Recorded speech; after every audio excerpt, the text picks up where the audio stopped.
دیکھیں کہ شوکت ترین صاحب کے اوپر ایک عجیب و غریب سا کیس بنایا جا رہا ہے. بھئی بندہ پوچھے معیشت تم نے تباہ کی, معیشت مفتہ نے تباہ کی, معیشت اسحاق ڈار نے تباہ کی اور آج بھی کر رہا ہے. شوکت ترین کا کیا قصور ہے؟ شوکت ترین کے وقت پہ تو آپ کے زر مبادلہ کے ذخائر بھی پورے تھے, فائنینسنگ کا کوئی کرائسس بھی نہیں تھا. صرف ایک مقصد کہ یہ جو میس اپ ہو رہا ہے اس کے اوپر کوئی معیشت کے اوپر بولے نا, اور اگر کوئی معیشت کے اوپر بولے گا, کیونکہ شوکت ترین پردہ چاک کرتا تھا کہ کس طرح اس ملک کو نالائکی کے ساتھ اور بددیانتی کے ساتھ پچھلے 9 ماہ میں تباہ کیا گیا ہے, تو آج اس کے خلاف ایک FIA کا جعلی کیس بنا دیا گیا ہے. تو سب سے پہلے تو ہم اس کی مذمت کرتے ہیں. دوسرا یہ کہ آپ کے زر مبادلہ کے ذخائر $3 ارب سے بھی کم رہ گئے ہیں, اور بہت سارے معاشی ماہرین ہیں جو یہ سمجھتے ہیں کہ اب IMF کے ساتھ بھی کام نہیں چلتا نظر آ رہا, تب بھی حالات آپ کو تنگ نظر آ رہے ہیں. اور کیونکہ اب معیشت اس نہج پہ آ گئی ہے کہ اس حکومت کو IMF کے آگے مکمل سرنڈر کرنا پڑا ہے, تو جو گیس کی 100% قیمتیں بڑھائی گئیں,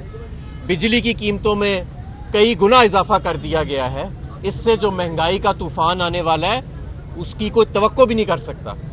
اس وقت آپ کے ملک میں افراط زر 30% ہے.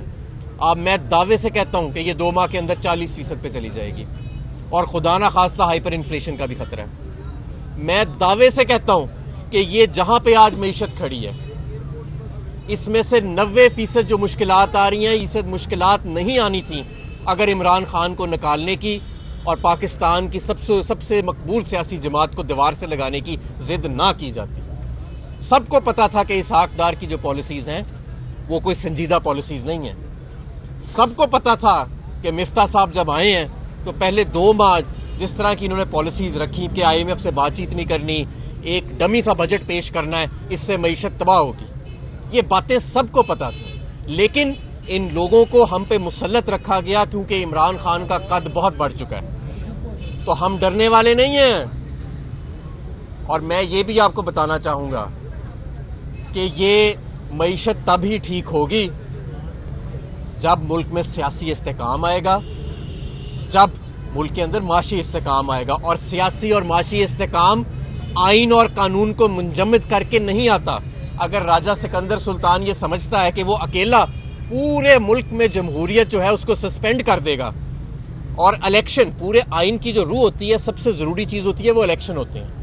کیونکہ کون قانون سازی کرے گا, کون حکمرانی کرے گا, اس کا فیصلہ بند کمروں میں نہیں ہونا, اس کا فیصلہ عوام نے کرنا ہے. اگر ایک راجہ سکندر سلطان کے کہنے پہ ہم اس آئین کو منجمد کرنے جا رہے ہیں اور پاکستان میں سے جمہوریت کی روح کو بھی ختم کرنے جا رہے ہیں, تو پھر کہاں سے معیشت آپ کی مستحکم ہوئے گی, پھر کہاں سے سیاسی استحکام آئے گا اس ملک کے اندر. تو ہوش کے ناخن لیں, ہائی کورٹ کا فیصلہ آ چکا ہے, اس پہ فوری طور پر عمل درآمد ہونا چاہیے, ورنہ توہین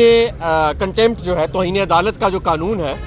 وہ آپ کے سامنے موجود ہے. ہم پہ تو سارے قانون لگے نا, توہین بلاول بھی لگ گیا, توہین IMF بھی لگ گیا, توہین الیکشن کمیشن بھی لگ گیا, پتہ نہیں کس کس کی توہین اور لگ جائے گی. تو یہ جو توہین عدالت ہو رہی ہے اور توہین جمہوریت ہو رہی ہے, توہین پاکستان ہو رہی ہے, اس ملک میں حقوق کا جو جنازہ نکالا جا رہا ہے انسانی حقوق کا,